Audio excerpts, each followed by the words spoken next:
Vous êtes professeur en sciences de gestion à l'IAE de Paris, donc l'Institut de l'administration des entreprises, l'Université Panthéon-Sorbonne Paris 1, et vous travaillez sur le secteur associatif et sa gestion, et dans ce cadre, vous êtes intéressé aux nouvelles technologies, et vous avez participé à plusieurs ouvrages collectifs, dont vous allez ensuite nous dire en quelques mots. Merci. Merci à vous, merci aux organisateurs de cette journée de m'inviter, de nous donner l'occasion de présenter mes travaux. Lorsqu'on m'a donné la question, j'ai essayé de réfléchir en fonction des ouvertures que je pouvais donner à cette assemblée, et j'ai choisi d'avoir 3 temps. Un premier temps sur les fondements d'une société solidaire et montrer ou rappeler l'importance des associations de solidarité dans ces fondements mêmes. Dans ce deuxième temps, l'idée du rebond, l'idée que ça puisse rebondir, on ne sait pas trop dans quelle direction ça peut aller. Il y a plusieurs rebonds possibles et je voudrais attirer votre attention sur plusieurs scénarios possibles en termes de rebond. Et puis une fois que le choix de la direction est donné, il s'agit de l'organiser, il s'agit de la gérer. Et donc je conclurai sur cette idée, comment gérer une organisation pluraliste et solidaire, et je passerai du niveau sociétal au niveau d'une organisation pour me rapprocher de vos préoccupations. Alors, comme Charles Bahartier l'a rappelé, il y a de nombreuses raisons de mettre à l'ordre du jour la question de la solidarité. Mais si on aborde la question des fondements de la société solidaire, je reprendrai ce qu'a dit à l'instant Patrick Doutre-Ligne quand il rappelait la devise française, la devise égalité, liberté, égalité, fraternité. Eh bien, ce n'est pas aussi simple que ça de dire qu'il y a eu cette devise. Et se rappeler que la première Révolution française ne s'est pas accompagnée de la liberté associative et qu'il y a eu tout un débat au sein de la Révolution française sur la question du droit d'association. Et il y a des travaux récents qui sont assez intéressants, des travaux d'historiens. Je ferai notamment référence aux travaux de Michel Rio-Sarcey et de Samuel Hayat, qui s'interrogent sur cette histoire oubliée de la Révolution française, et notamment la période de 1848, qui a mis à l'ordre du jour à côté de la citoyenneté politique, la question de la citoyenneté sociale et de la solidarité. Alors, ces historiens montrent que finalement, cette histoire a été oubliée, elle a été en partie occultée, voire disqualifiée, puisque les penseurs originaires du mouvement associationnisme ont été qualifiés de penseurs soit utopistes, soit naïfs. Et finalement, l'économie sociale n'a pas permis de transformer le monde comme elle l'avait souhaité. Et ce qu'on a observé, en fait, quand on parle de société solidaire, on a observé après la Deuxième Guerre mondiale, après la déclaration de Philadelphie en 1945, la mise en place d'un système inspiré par le Fordisme où on va avoir une complémentarité entre un marché qui assure la croissance, c'est la période des 30 Glorieuses, et un État qui, lui, va se charger de la redistribution et qui, dans cette période-là, d'État-providence, va faire en sorte que le développement économique ne se fasse pas au détriment du développement social. Alors, ce système va marcher pendant un certain temps, tant qu'il y aura de la croissance. Il va être critiqué dans les années 60 par un certain nombre de mouvements sociaux qui vont mettre en avant la question du féminisme, la question de l'environnement déjà, un certain nombre de questions comme ça qui questionnent le modèle. Mais en fait, le grand problème, la mise à mal de ce modèle-là va venir d'une déréglementation financière qui va être lancée par le président Reagan et Margaret Thatcher, qui va aboutir à une globalisation financière, une ouverture des frontières et à l'incapacité de maintenir ce qui va faire le fruit des politiques nationales, un modèle keynésien qui se retrouve dans ce contexte-là un petit peu décontenancé et plus capable d'assurer les équilibres d'alors. Ce qu'on voit dans cette période-là, c'est que finalement, et ça a imprégné tout le XXe siècle, c'est que l'équilibre, la régulation se fait entre deux acteurs majeurs, le marché et l'État. Et dans ce modèle-là, il n'y a pas de place pour un troisième acteur. Alors, mon deuxième point, ce sera de penser comment est né ce troisième acteur. On appelait ça le tiers secteur, avec un certain nombre de débats que je n'aurai pas le temps d'évoquer ici, mais qui opposent une vision française du tiers secteur, une vision internationale du tiers secteur. Mais si je prends la vision internationale, le tiers secteur a été rabattu. Les anglo-saxons parlent de non-profit, c'est-à-dire je ne fais pas de profit, organisations qui ne font pas de profit. Et finalement, on voit que ce tiers secteur va se déterminer de manière résiduelle. Qu'est-ce qui reste quand on a pris le marché en compte? Qu'est-ce qui reste comme activité économique résiduelle? Eh bien, c'est le non-profit. Mais on voit bien qu'on définit négativement ce secteur-là. On le définit par l'idée qu'il lui manquerait quelque chose, la recherche du profit. Donc finalement, la pensée orthodoxe va évoluer parce qu'elle va bien prendre conscience qu'il faut qu'elle évolue. Et donc elle va se dire, il faut que je prenne en compte ce tiers secteur et que je le mette en place dans mes analyses. Donc il y a eu tout un travail des économistes sur la question des asymétries d'information.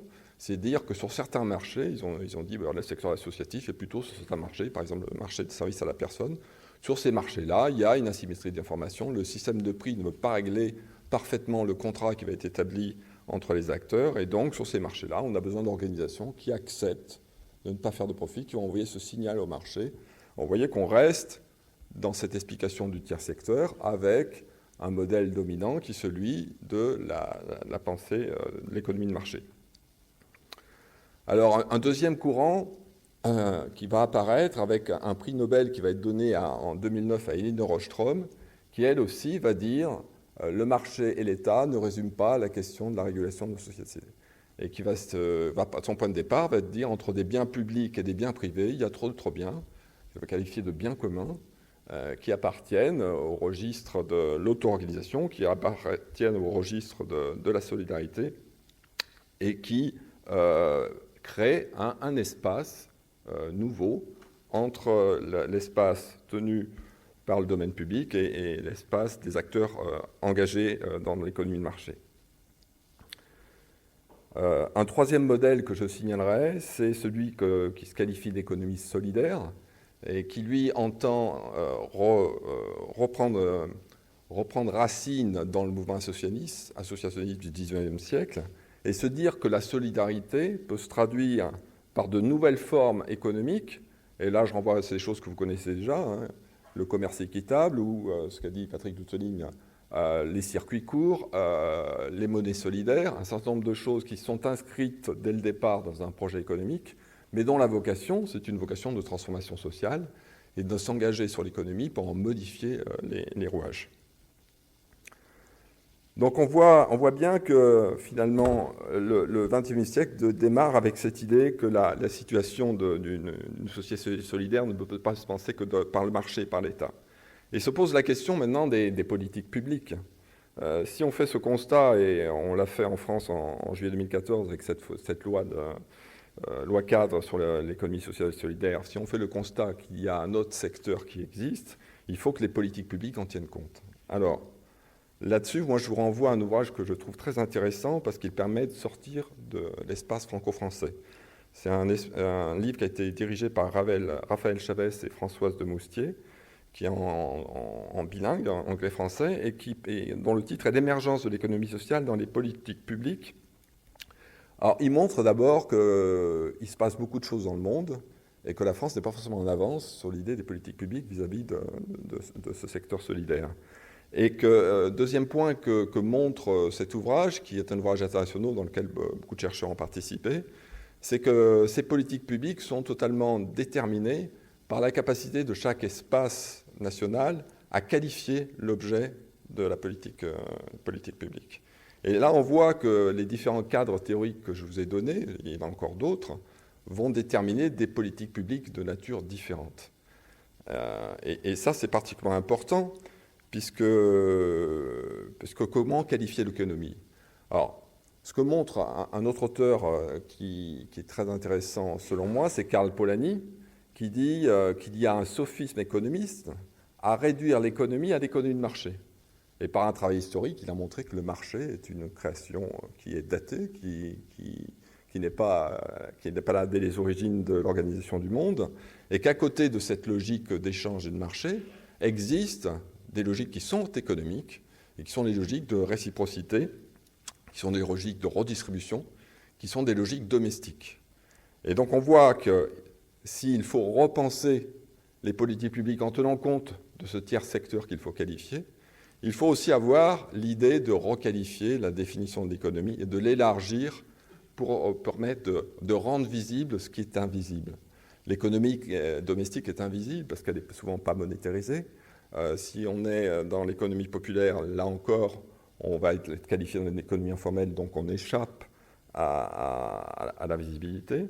Et donc, il y a un certain nombre de sociologues, notamment De Souza Santos, qui se dit qu'il faut travailler sur une autre sociologie. Il faut travailler sur une sociologie de l'émergence. Il faut essayer de travailler sur ce qui est invisible pour le rendre visible, pour être à même, là encore, de transformer le monde économique et de lutter contre une hégémonie de l'économie de marché. Alors, ceci étant dit, comment penser le rebond ?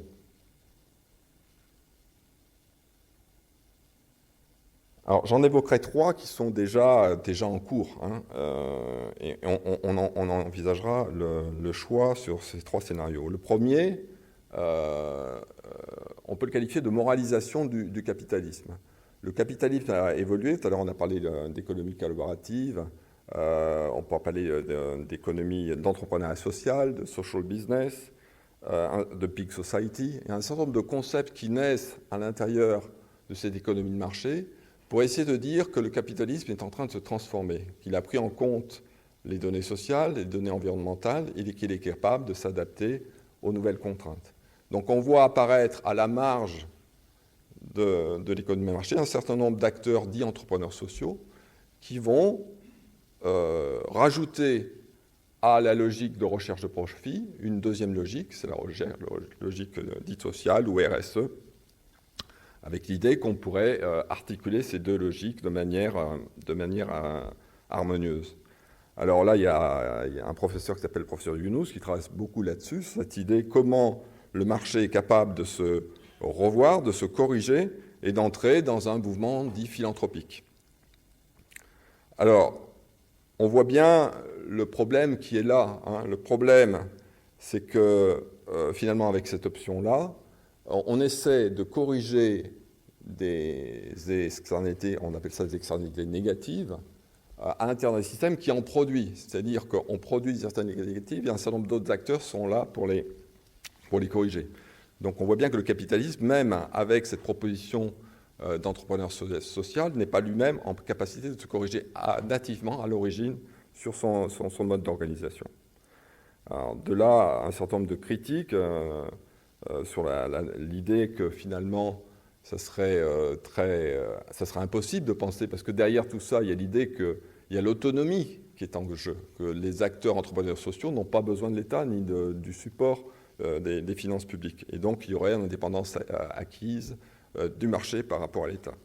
Mais bon, j'y reviendrai, on comprend bien qu'ici, le problème, c'est un problème de professionnalisation. Cette professionnalisation, c'est une professionnalisation autour d'une économie de marché. Le deuxième rebond possible, c'est celui où l'État est engagé et dépositaire de l'action publique. Alors, ce n'est plus un État tel que l'État-providence qu'on a connu, c'est un État, et on le voit très bien dans les chiffres publiés par Viviane Tchernodog dans son ouvrage « Paysage associatif », c'est la montée en puissance de la commande publique, avec un certain nombre de rapports qui disent qu'il faut passer d'une culture de la subvention à une culture de la commande publique. On voit bien ici que l'idée qui a poussé parmi les responsables politiques, c'est de dire que l'État n'a plus les moyens d'avant, mais il peut utiliser, comme l'ont fait les entreprises avant lui, la question de la sous-traitance, de l'externalisation, à des fins d'obtenir le même service à un coût moindre. Alors, le problème, là encore, par rapport à ce scénario et cette option, c'est qu'on est dans le cadre d'une mise en compétition des acteurs et que, suite à un certain nombre d'orientations données d'ailleurs dans le cadre de l'Europe, on ne peut plus distinguer les acteurs selon leur statut. Et donc, sont mises en compétition dans ces appels d'offres, sont mises en compétition les associations et les autres formes, les entreprises. Et là, ça pose un problème de fond. Alors, un troisième scénario, c'est celui de la co-construction des politiques publiques. Ce troisième scénario se distingue des deux premiers. Dans le premier scénario, on a bien vu qu'on restait dans une logique d'économie de marché, avec une gouvernance d'entreprise, avec une logique de profit qui reste et qui peut rester prégnante. Dans le deuxième scénario, on voit bien que s'il y a appel d'offres, s'il y a mise en compétition, il y a besoin d'évaluation, il y a besoin de critères d'évaluation, il y a besoin de prendre en compte toute une professionnalisation de la gestion de ce type de contrat et de commande publique. Et dans ce cadre-là, il y a bel et bien une montée en compétences qui est demandée aux acteurs sociaux, et dans cette montée en compétences, il y a plus ou moins, ce qui se joue, c'est une certaine forme de course à la taille. C'est là qu'on a vu apparaître un certain nombre de fusions, de restructurations dans le champ associatif. Alors, le troisième scénario propose de s'entendre sur les conditions de cette évaluation, faire en sorte que les critères qui seront retenus pour juger de la pertinence de l'action financée par l'État puissent être eux-mêmes co-construits. Et ça, c'est quelque chose de déterminant. Et c'est quelque chose qui est connu dans le monde de l'entreprise. C'est-à-dire que moi, dans mon domaine en sciences de gestion, on est très très peu nombreux, pour l'instant encore, j'espère qu'on sera plus nombreux à terme, à travailler sur le secteur associatif, mais même dans le champ d'entreprise. Il y a longtemps qu'on a dépassé la vision naïve de la gestion par les indicateurs ou par les critères. Donc là encore, ce qu'on s'aperçoit, c'est que l'État met en place un certain nombre de dispositifs en n'ayant pas toujours la profondeur, l'analyse critique nécessaire sur les démarches orientées autour des indicateurs d'évaluation. Et puis, dans les deux premiers scénarios, le premier scénario, celui de la moralisation du capitalisme, et le deuxième scénario, l'appel d'offres et la commande publique, on voit bien que la question est toujours la même, c'est les mécanismes de marché, les mécanismes compétitifs qui jouent dans l'allocation des fonds. Alors, troisième partie, je vais essayer de voir comment on peut, en faisant le choix de la troisième option, donc en essayant de donner une place de choix aux associations de solidarité, comment on peut penser la gestion, l'organisation d'une organisation qui se revendiquerait pluraliste et solidaire. Alors, ce qui me semble d'abord un point important, c'est la question du projet associatif. J'ai travaillé avec un collègue américain, Dennis Young, qui a fait un livre dont le titre est le suivant, « If not for profit, for what ?» Si ce n'est pas pour le profit, pourquoi ? Cette question-là, c'est une question que je pense qu'il faut se poser dès lors qu'on est en sciences de gestion, puisqu'en sciences de gestion, on est sur le domaine de l'action finalisée. Qui dit finalisé dit un objectif dit qu'il doit être donné. Alors pour les entreprises, c'est simple, puisque le profit, dans une optique de marché, c'est le profit, il n'y a pas besoin de le définir, le profit, il est facilement critérisable. Si maintenant, ce n'est pas le profit, c'est pourquoi. Donc se pose la question du projet associatif. Or, le projet associatif, si on renvoie à la genèse d'une association, ce n'est pas une personne qui va le définir, c'est un ensemble d'acteurs qui vont se réunir, qui vont discuter ensemble, et au moment où ils vont discuter la nature du projet, ils vont commencer à organiser les modalités de la structuration de l'action. Donc on voit qu'à la genèse du secteur associatif, à la genèse de la création et donc du développement d'une association, il y a cette question du faire ensemble, du faire société, et cette question du projet associatif. Donc je pense qu'une question de gestion par rapport à cet objet associatif, et notamment association de solidarité, c'est celle qui prend en compte, en premier lieu, la question du projet. Alors là, je vous renvoie sur les travaux de Saint-Saulieu et de Jean-Louis Daville, qui ont mis en avant ce qu'ils appellent la question de la dimension institutionnelle autour du projet. Et la question qui se traite derrière tout ça, c'est la question de la légitimité. Patrick Doutreline en parlait tout à l'heure, la question de la légitimité. Qu'est-ce qui fait que mon action peut obtenir un certain nombre de soutiens? Qu'est-ce qui fait que mon action va rencontrer la satisfaction des bénéficiaires et des acteurs qui me suivent, des bénévoles qui m'accompagnent? Tout ça, c'est déterminé par la capacité de définir le projet et de le définir de manière participative, collaborative et démocratique. Donc là, c'est une question qui est intéressante parce que ce qu'on voit dans cette question du projet, c'est qu'on voit une évolution des formes d'organisation. Et on ne le voit pas qu'en France, on le voit dans tous les pays. On voit des associations qui de plus en plus s'ouvrent sur leur territoire et qui ouvrent dans la question du projet un certain nombre d'acteurs qui ne sont pas forcément des acteurs directement engagés. Je vous renvoie à la forme d'organisation de type société coopérative d'intérêt collectif.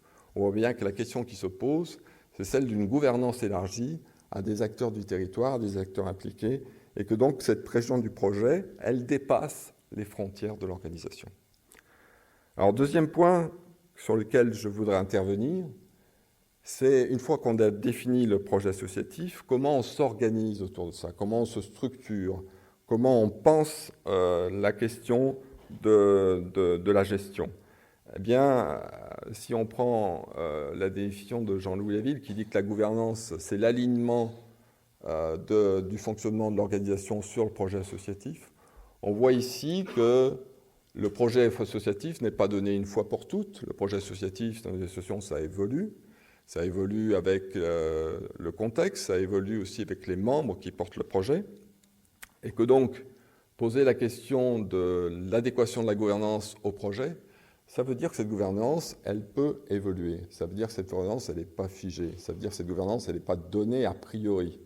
Et là, on voit qu'il y a, à cause de l'augmentation, de la réglementation, de la législation dans le champ social, il y a des vrais enjeux qui sont là, qui sont des enjeux de normalisation, des enjeux autour de la qualité, des enjeux sur la capacité, Patrick Dutroline le rappelait tout à l'heure, la capacité d'innover, la capacité de sortir des normes, de les faire évoluer.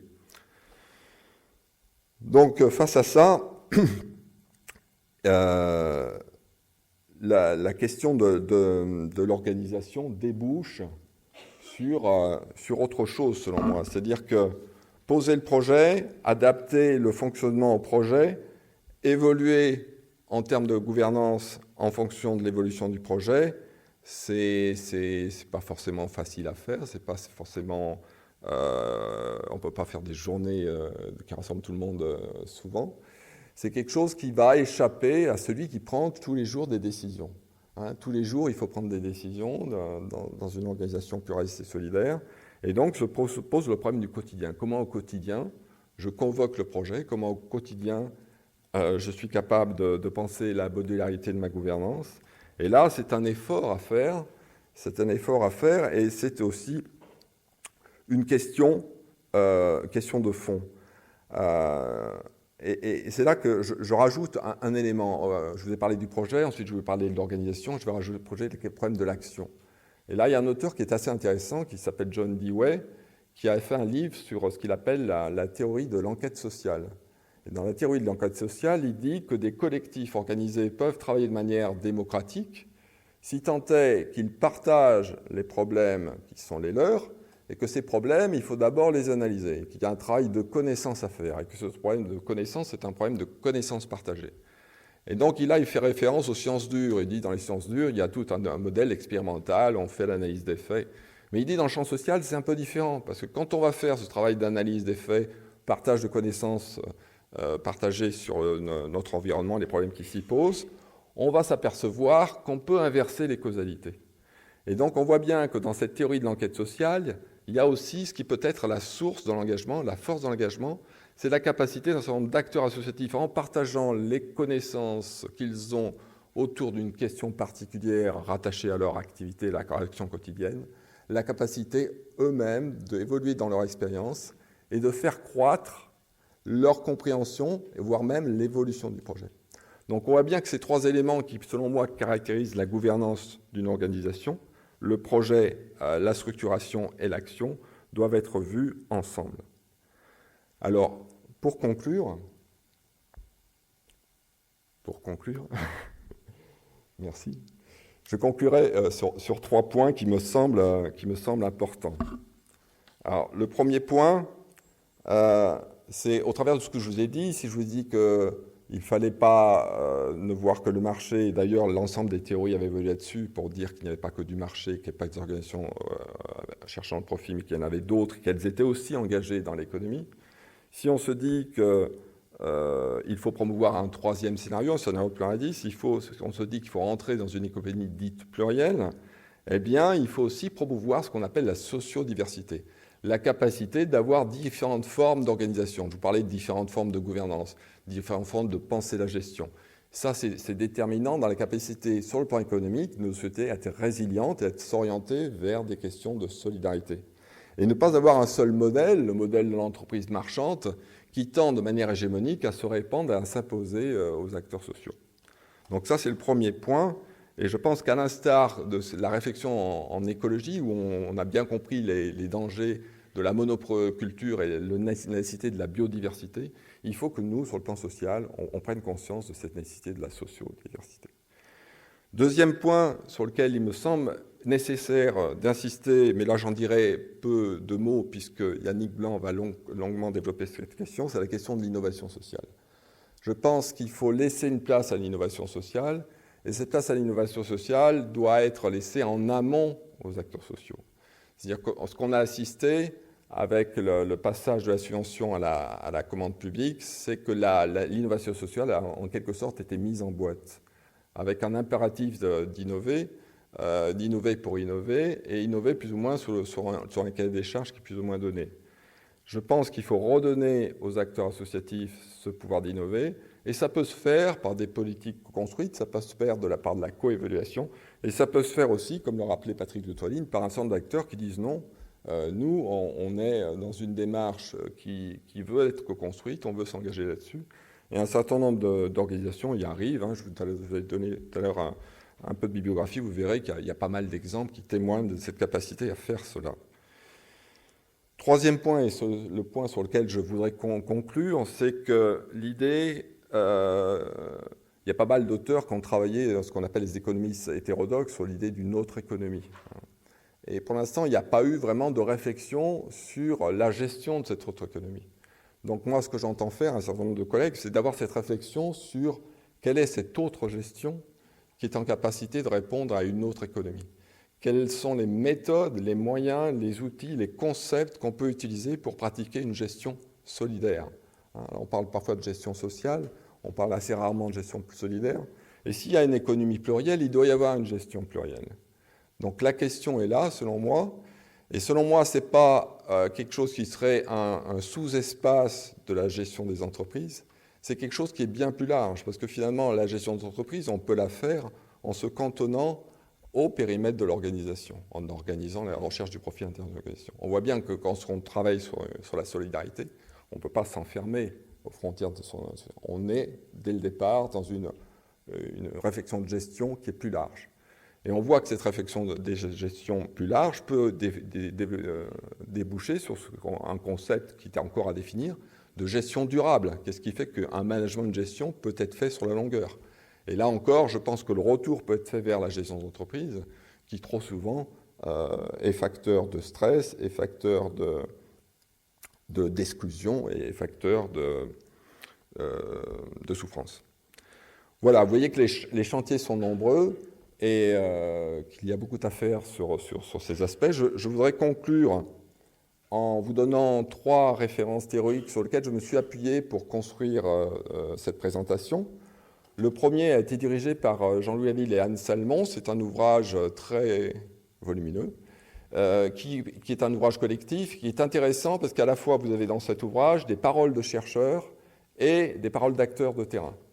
Et l'idée, c'est d'organiser le dialogue entre chercheurs et acteurs de terrain pour essayer de voir comment des organisations de droit privé, associations de terrain, peuvent s'engager dans l'action publique et comment, en s'engageant dans l'action publique, peuvent engager un dialogue coopératif ou conflictuel avec le représentant de l'intérêt général qu'est l'État. Et là, il y a toute une réflexion qui est à faire autour de ce que Habermas nommait l'espace public critique, la capacité de former une opinion, de discuter ouvertement des questions qui sont celles de la solidarité et que ces débats aient une implication sur la gestion des organisations. Deuxième ouvrage sur lequel j'ai construit ma deuxième partie, à savoir la question du rebond. C'est un ouvrage encore collectif que j'ai dirigé où il y a aussi des paroles d'acteurs de terrain et des paroles de chercheurs. Et l'idée, c'était de s'interroger sur la question de la normalisation et de voir comment, au travers de cette question de la gouvernance, pouvaient se construire différents scénarios autour de cette normalisation et comment une marge de manœuvre pouvait être laissée à un certain nombre d'acteurs revendiquant d'associations solidaires pour essayer de réfléchir à une question de la professionnalisation de gestion qui ne soit pas une réduction à la professionnalisation telle qu'elle se vit et se pratique en entreprise. Et puis, dernier ouvrage sur lequel j'ai fait appuyer ma troisième partie, l'idée d'une gestion des associations qui soit en lien avec une autre gestion. C'est un ouvrage qu'on a écrit à 4, 2 praticiens et 2 enseignants-chercheurs. Et là encore, on a essayé de réfléchir à ce qui pourrait être les prémices d'un nouveau champ, hein, l'idée d'une gestion solidaire. Et on s'est interrogé sur ce triptyque projet, organisation, action, en appuyant sur un certain nombre d'exemples de terrain qu'on a conduits auprès de 3 associations qu'on a accompagnées pour essayer de mettre en lumière les limites d'une approche de gestion classique par rapport au secteur associatif. Voilà, j'en ai fini. Je vous remercie beaucoup pour votre attention et je vous ouvre quelques questions.